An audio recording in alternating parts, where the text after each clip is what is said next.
Here's the RS 500, a year on from the last video. I've done a couple of mods which I'll show you.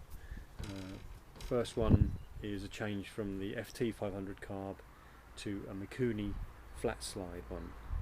I'll show you that now. Here's the Mikuni there, and I've used a ram air filter. The choke has to come down here as opposed to up on the handlebars. When I fitted the 500 engine, because it was a lot taller, I had to move the regulator rectifier, and when you take the airbox off, the regulator rectifier fits perfectly on the back of the battery carrier. There's two bolt holes and they line up with the bracket that actually holds the regulator rectifier on. It's almost as if it was made for it, and it keeps it cool as well. I will do some more detailed filming of when the tank's off and everything in a little while, but for now I think you can see in there, get a good idea. That's the Mikuni. It's a 40mm flat slide. It makes the power come in with a bit of a bang. It's a bit abrupt on the power delivery, but I think I can tune that out. I did a dyno run, and the horsepower was a bit disappointing. Measured at the back wheel, it was only 27 brake horsepower, which is actually what the factory quote, but it was the torque figure that impressed most. It was 31 foot-pounds at the back wheel, which to be honest is enough to get it on the rear wheel in third gear, so I can't really complain about that. Anyway, I'll start it for you now.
Single pipe out this side.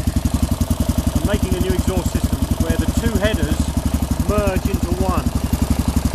Speaking to a bloke who used to race them, he reckons that's the best way to get the most horsepower out. So I'm building this exhaust system at work at the moment, but the actual two downpipes, about 100mm down, and then they merge into one larger 50mm diameter pipe, and that will come out on the left hand side. Using the same diameter pipe all the way through apparently is not such a good idea. Didn't know that at the time, but so I'll have a bigger silencer on one side, because you obviously got to try and keep the neighbours happy. That's about it for the time being. So, oh yes, the other thing, the Rev Counter comes off the end of the camshaft. This is an XL 500 engine which didn't have a Rev Counter, so apparently you use the RS 250 camshaft. They're the same as the XL 500 camshaft, but they have the Rev Counter drive in the end of the actual camshaft. So I'll be fitting the little gearbox there which transmits the drive up to the Rev Counter. But to do that I need to take the engine out, but I'll film that as well. I went to France on it twice last year and I had trouble with it both times.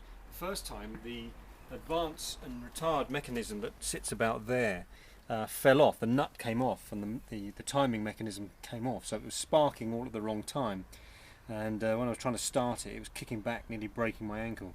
I found out what it was in the end, and I've got that on film somewhere as well. And then the second time I went, it was the French fuel.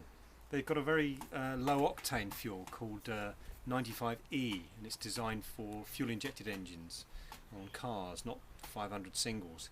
And it made the power come in either it was either nothing or maximum power. So just trying to keep the engine running, you had to sort of like keep it on full throttle all the time. So you can imagine going through some of these little sleepy French villages with the 500 single on maximum throttle just to try and keep the engine running.